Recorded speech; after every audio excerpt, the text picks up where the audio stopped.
De Vlissingse gemeenteraad schrikt zich wild, want de restauratie van de beeldbepalende Scheldekraan blijkt opeens minstens €1 miljoen te kosten. We hebben een onderhoudsbudget jaarlijks van €25.000. Wij hebben nooit signalen gekregen dat dat te weinig zou zijn of dat er problemen zouden zijn. Absoluut niet. En verder in deze Zeeland nu. Na testfase nu echte bekeuringen. En maar liefst 5 lammetjes in 1 keer.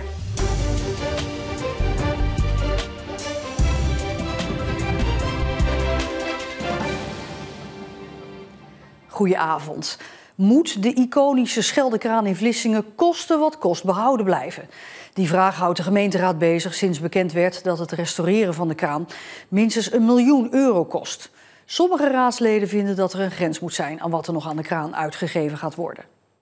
De Scheldekraan stamt uit 1950. Het is de enige overgebleven reus die Vlissingen herinnert aan het roemrijke verleden van de Scheldewerf. In 2012 werd de kraan voor honderdduizenden euro's opgeknapt om 4 jaar later weer uit elkaar gehaald en opgeslagen te worden, omdat de fundering onder de kade onvoldoende was. In 2019 werd de kraan weer in volle glorie in elkaar gezet. Nu, 6 jaar later, is de staat van de kraan dermate slecht dat er minstens €1 miljoen nodig is voor een fatsoenlijke restauratie. Dat nieuws is in de gemeenteraad erg slecht gevallen. We hebben een onderhoudsbudget jaarlijks van €25.000. Wij hebben nooit signalen gekregen dat dat te weinig zou zijn of dat er problemen zouden zijn. Absoluut niet. Dit kwam als een donderslag bij heldere hemel. Wij werden eigenlijk getriggerd, onze fractie, door het feit dat je €1 miljoen ziet staan, gereserveerd voor investeringen, voor de Scheldekraan. Terwijl er eigenlijk voor die tijd nooit een woord over gerept is, nooit geen aandacht aan besteed. Hoe de €25.000 per jaar voor onderhoud is besteed is een bron van onduidelijkheid.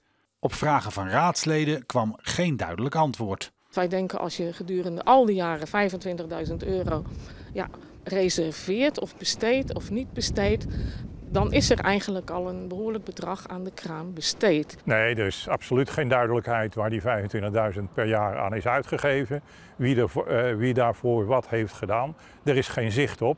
Er staat jaarlijks, de afgelopen jaren stond er een post van €25.000 in de begroting. Is niet zichtbaar in de begroting voor de raadsleden. Dat is echt dat zit in gewoon de algemene verzamelpost voor onderhoud, zoals we honderden dingen moeten onderhouden. Volgens de wethouder is, ondanks tussentijds onderhoud, groot onderhoud onvermijdelijk. Je moet een beetje vergelijken, denk ik, met het onderhoud thuis aan je kozijnen. Als je het goed doet, loop je het elk jaar even langs om even wat plekjes bij te werken. Maar je weet ook, eens in 8 jaar ongeveer heb je groot onderhoud nodig en moet alles opnieuw in de verf. Zo moet je het zien.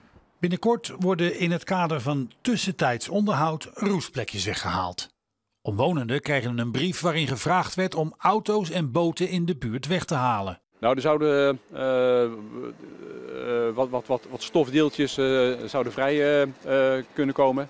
Dat je daar niet voldoende maatregelen voor neemt om dat te voorkomen, dat vind ik heel erg. En bovendien, dan legt het college de verantwoording voor dat afval nog een keer bij de omwonenden ook. Heeft u misschien overwogen om bijvoorbeeld de kraan in te pakken, zodat je daar helemaal geen last van hebt? Nee, dit hebben we uiteraard overwogen. Ook in overleg met vergunningverleners. Maar het werd gezien de aard van de werkzaamheden niet nodig geacht. Als straks de ergste roest voorlopig is weggepoetst, blijft er voor de Vlissingse Raad een lastige keuze over.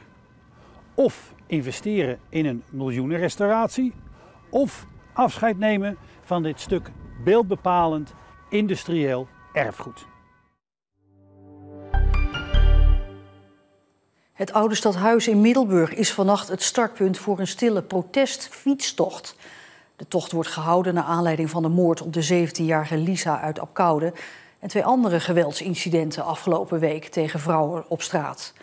De stille fietstocht onder de noemer Recht op de Nacht gaat om middernacht van het Oude Stadhuis op de Markt in Middelburg naar Nieuw- en Sint-Joosland en weer terug. GroenLinks PvdA Middelburg is de initiatiefnemer van de fietstocht. Iedereen moet zich veilig voelen, ook 's avonds en 's nachts, schrijft de Middelburgse GroenLinks PvdA. Ziekenhuisbestuurder Kim Hurkens vertrekt bij Zorgzaam in Zeeuws-Vlaanderen. Ze heeft 2 jaar bij Zorgzaam gewerkt en dat was een roerige periode waarin zwaar bezuinigd moest worden. Hurkens heeft een nieuwe baan in Zuid-Limburg. Ze wordt daar voorzitter van de raad van bestuur van Sevagram, een ouderenorganisatie. Van oorsprong is ze internist en gespecialiseerd in ouderenzorg en medicijngebruik. En ander ziekenhuisnieuws, een opvallende oproep van het Universitair Ziekenhuis in Gent. Kwetsbare patiënten moeten daar een mondmasker dragen en korte routes in het gebouw volgen om schimmelinfecties te voorkomen. Dit vanwege bouwwerkzaamheden in en rond het ziekenhuis. Veel patiënten uit Zeeuws-Vlaanderen bezoeken het ziekenhuis in Gent dat een samenwerkingsverband heeft met Zorgsaam. In de Randstad is het een bekend fenomeen, maar voor Zeeland nog vrij nieuw. Een scanauto die door de straten rijdt en controleert of mensen wel betaald parkeren. Middelburg is de eerste Zeeuwse gemeente met zo'n scanauto. De testfase van 2 maanden is voorbij en de gemeente gaat met de scanauto nu echt bekeuringen uitschrijven. En Omroep Zeeland reed een rondje mee. Camera rechtsaan, camera linksaan. Peter, jij bent chauffeur van de scanauto in Middelburg. Hoe vind je dat om te doen? Het bevalt heel goed. Ik doe 2 keer per dag een rondje. Niet op dezelfde tijden, want dan wordt het heel bekend. Maar het wordt ook gewaardeerd. Maar ik neem aan dat mensen niet altijd staan te juichen als ze jou zien. Dat valt mee. Ik krijg heel veel duimpjes van de mensen die vergunningen hebben in Middelburg. En ik zie ook wel mensen die heel snel naar de telefoon pakken om de app aan te sluiten, omdat ze mij zien rijden. De scanauto, uitgerust met 12 camera's, fotografeert op een drukke dag meer dan 2000 kentekens. En op zo'n dag worden soms honderden overtredingen geconstateerd. Ik rij nu over een plein in Middelburg en de camera die scant nu de kentekens van de geparkeerde auto's. En binnen een minuut weten ze op kantoor welke auto's er eigenlijk in aanmerking komen voor een berisping. De scanauto kan veel meer parkeerders per dag controleren dan BOA's met een handscanner. Dat levert meer boetes en dus ook inkomsten op voor de gemeente. Maar de scanauto heeft ook een preventieve werking. De betalingsbereidheid is echt al omhoog gegaan. Het risico dat je gepakt wordt, ook al is het maar voor een half uurtje, ja, dat is gewoon vrij groot. Want het bereik is ook heel groot.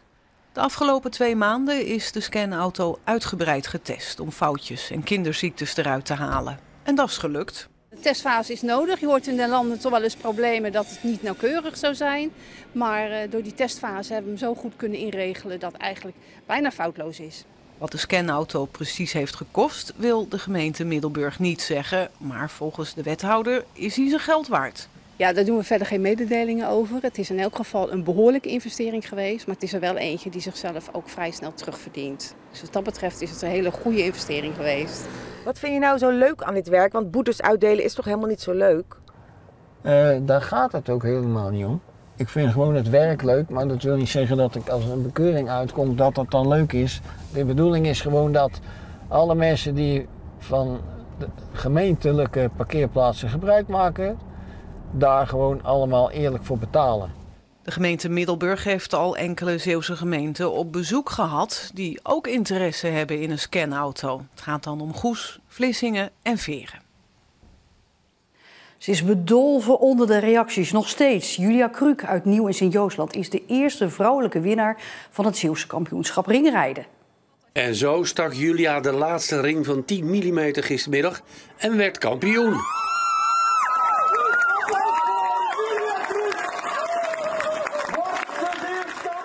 De medaille en de sjerp. Hoe voelt dat? Ja, is ongelooflijk, nog steeds. Ja. Hoe was het vandaag na de overwinning van gisteren? Nou, het was vooral heel druk met berichtjes en telefoontjes, wat natuurlijk ook super mooi is. Maar ja, ik moest vanmorgen ook gewoon weer gaan werken. Dat was moeilijk met zoveel afleiding. En als je eigenlijk nog zo in je hoofd bezig bent met wat is er gisteren allemaal gebeurd. Meteen na het behalen van het kampioenschap werd Julia door iedereen gefeliciteerd. Ik kreeg vandaag veel reacties van familie en vrienden. Ik zag wel een reactie onder een bericht van iemand die zei, nou mannen, dat is wel een beetje teleurstellend. Ik denk dat ik stiekem dat de mooiste reactie van allemaal nog vond. Julia behaalde met haar 14 jaar oude Belgische trekpaard Julie het kampioenschap. Hoe vond je veel? Nooit. Hoe kan je dan winnen? Ik weet ook niet. En natuurlijk zijn haar ouders en tweelingzus trots op deze kerstverse kampioen.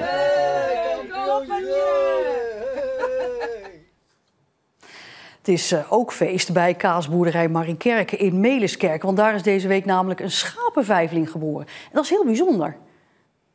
Ze zijn wel wat gewend bij kaasboerderij Mariekerke. Maar de geboorte van de vijfling kwam als een grote verrassing. Ja, ze zeggen de kans van 1 op 1 miljoen. En dat houden we ook aan. Want dat is ook wel om aan te duiden hoe uniek dat het is. Dus ja, er is hier een feeststemming, dat begrijp je. Afgelopen maandag werden de lammetjes geboren en de bevalling verliep soepel. Binnen een kwartier, dus dat is gewoon, dat is gewoon hartstikke snel. Zeker weten, want sommigen doen er echt wel wat langer over. Ze heeft zich er echt doorheen gesleept en ze is gezond, ze is fit. Ze begon meteen met likken en dat is gewoon een goed teken. En ze hebben het echt gewoon supergoed gedaan. Meteen begon moeder haar jongen schoon te likken, terwijl er nog rode jodiumresten op de lammetjes zaten tegen infectiegevaar. Vandaar de rode sporen op haar kop. Er zijn 3 vrouwtjes en 2 mannetjes geboren. En de vijfling heeft al veel kraamvisite gehad. Zeker gisteren werd er toch al wel gezegd van, ik merk toch wel dat de mensen meteen stal inlopen en er naartoe lopen. Dus dat is heel leuk om te merken. En dat is natuurlijk ook een beetje waarom ze hier zitten.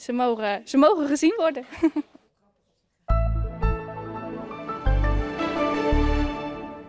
Vandaag een relatief frisse dag. Het bleef droog, maar er was veel bewolking. En de temperatuur kwam nergens in Zeeland boven de 20 graden uit. Morgen gaat de temperatuur die grens van 20 graden wel over. Maar het is dan weer meteen wat regenachtiger. Goed nieuws is dat we zeker na het weekend weer een paar warmere dagen tegemoet gaan. En morgenmiddag zenden we hier vanaf 1:50 de voorbeschouwing en daarna de voetbalwedstrijd Hoek Koninklijke HFC uit. Hoek boekte vorige week een opvallende overwinning in de openingswedstrijd in de tweede divisie door Katwijk te verslaan. En wil dat succes natuurlijk thuis graag herhalen. En tot zover deze Zeeland Nu. Morgenavond weer een nieuwe Zeeland Nu met het weekoverzicht erbij. Voor nu wens ik u alvast een fijn weekend.